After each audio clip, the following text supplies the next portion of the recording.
Hello po mga kabakal. Pakita ko po dito sa video na to paano gumawa ng bata, higaan ng bata. Bali, tinawag lang ako ng dati kong kaklase. Meron siyang kaibigan na mga anak na at kailangan maghanda para sa higaan ng kanilang bagong baby. Ito, dito tayo sa hardware at bibili tayo ng tubular ng sukat ay 3/4 at 2x1. Ayan, ako pinagkuha ni kuya at marami siyang ginagawa, tinulungan ko na lang. Dadalhin na natin sa ating paggagawa. Hindi na kailangan mag-tricycle dahil malapit lang naman, kaya kaya. Tsaka hindi naman siya kabigatan, kaya dadalhin na lang din natin. So kung mapapansin nyo, yung haba na yan, ang sukat niyan lagi ay 20 feet. Ngayon, sinisimulan ko na siyang putulin para sa base. Kung mapapansin niyo po, wala po akong protection sa mata, kaya huwag niyo pong gagayahin yung ginagawa ko. Pawang professional lang po yung mga gumagawa ng walang salamin. Bali yan, sinisimulan ko ng sukatan para sa 4 na sulok. Yan. Sa totoo lang ay di pa ako perfect dyan sa pagsusukat na yan. Medyo mahirap siya dahil mahirap. Hindi ko pa siya tansyado. Kaya mas better dyan ay magtrabaho na magsukat para matuto ka, para makagain ka na experience. Pero so far may improvement naman. So bale ito, sinisimulan ko na siyang i-cutting yung mga ginuhitan ko, mga menarkahan ko. Kaya pinagdadasal ko lagi bawat sukat ko, sana sakto lagi siya, ganun. Mahirap talaga siya dahil konting sukat lang na mali ay malaking adjustment sa kabuuan ng mga brace or sa base na ginagawa ko. Ayan, yung kanto na lang ang huli kong mamarkahan at kakatirin para makumpleto na yung pa-rectangular.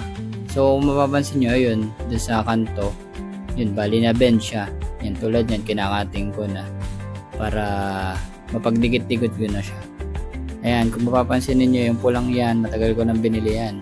Ngayon ko pa lang siya magagamit para matetesting kung maganda nga siya. Pero mukhang mahirap siya dahil dun sa gamit na yan, kundi dun sa pagsusukat ko.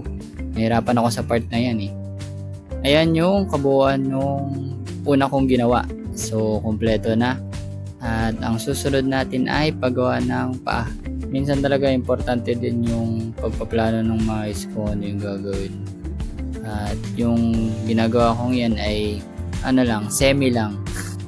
Ayun, ginagamitan ko na ng konting critical thinking. Uy, critical thinking. Nag-iisip yan. Para mabilis yung para maganda yung paggagawa. So kanina, pinagkabit-kabit ko lang siya ngayon. Sinimulan ko na siyang i-tacking ang tawag. So, yung tacking or tack weld, yun yung parang pagtatakba, parang dikit-dikit lang. Ano. So, nahirapan tulad yan, ang hirap. Talagang iyak ako. Yun, ayaw ko mabit. Bali, ilang oras ko talaga yung hindi naman oras, talagang nahirapan ako dyan.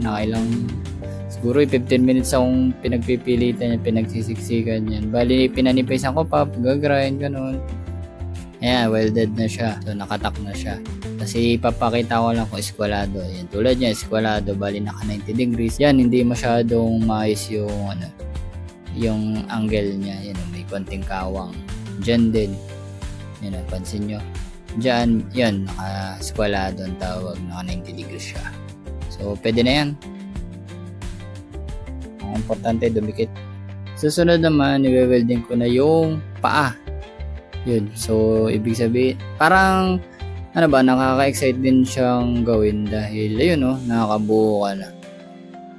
At, nakakalibang din naman kahit pansin nyo ay nasa labas ako kaarawan. Ang mahirap pa dyan, meron mga dumadaan dyan sa likod ko. Parang nakakailang din ba, parang baka mahagip ka, ganun. Kapag diretso ka ng konti pataas, meron kasi dyang ginagawang tawag dito. Ginagawa yung kalye dyan, kaya medyo natatraffic dyan minsan. Kaya mapapansin nyo doon sa mga una-unang video, parang may tumitigil, ganun. Ang masama pa dyan minsan, kapag may nagpapark dyan sa likod ko. Pero ayun, kung makwento na tayo, ayan, nabubuo na yung paanong ating bed ng baby. Hoy, hoy, hoy, humuhulma na. O, di ba? May pana. Mukhang pwede namang gawin ko yung bilyaran na yan. Ngayon, sisimulan ko naman mag-cutting nung di ko lang ang tawag, parang yung sa gitna ba. Basta, makikita nyo na lang yung sa ulo. Papakita ko nga pala sa inyo yung mga tumatalsik na maliliit na metal yan. Ayan kita nyo yan yung may mga pula-pulang maliliit. So, mahapdi-hapdi siya na konti, pero malayo naman siya sa bito. Ayan yung mga pinutol ko.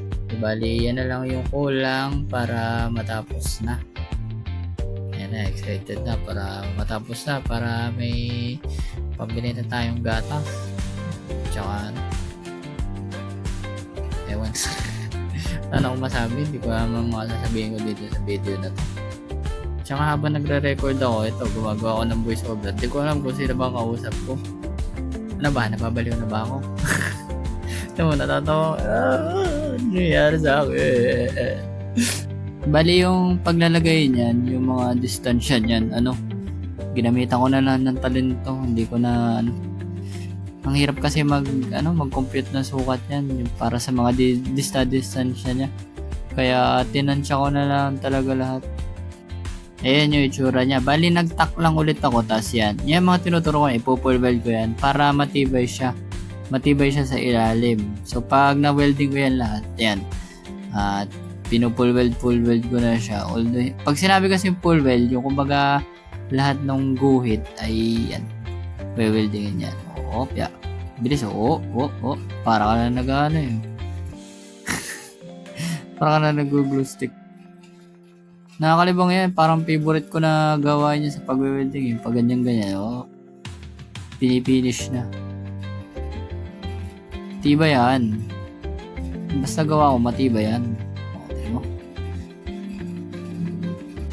Ayan na yung pinaka-kabuuan ng bed.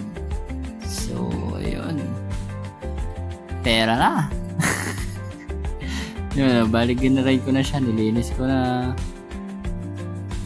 Yan yung sinasabi ko kanina na tinansya ko na lang. Kasi hindi ko siya mag-grind, hindi ko siya malinis. Pansin nyo itim-itim. Pwede ko siyang i-grind, kaso hindi, natalsik kasi yung grinder, delikado sa mukha. Bali ngayon, itetesting natin kung matibay ba talaga. Ayan. Pakita ko sa inyo. Ayan, nilalakad. Yeah.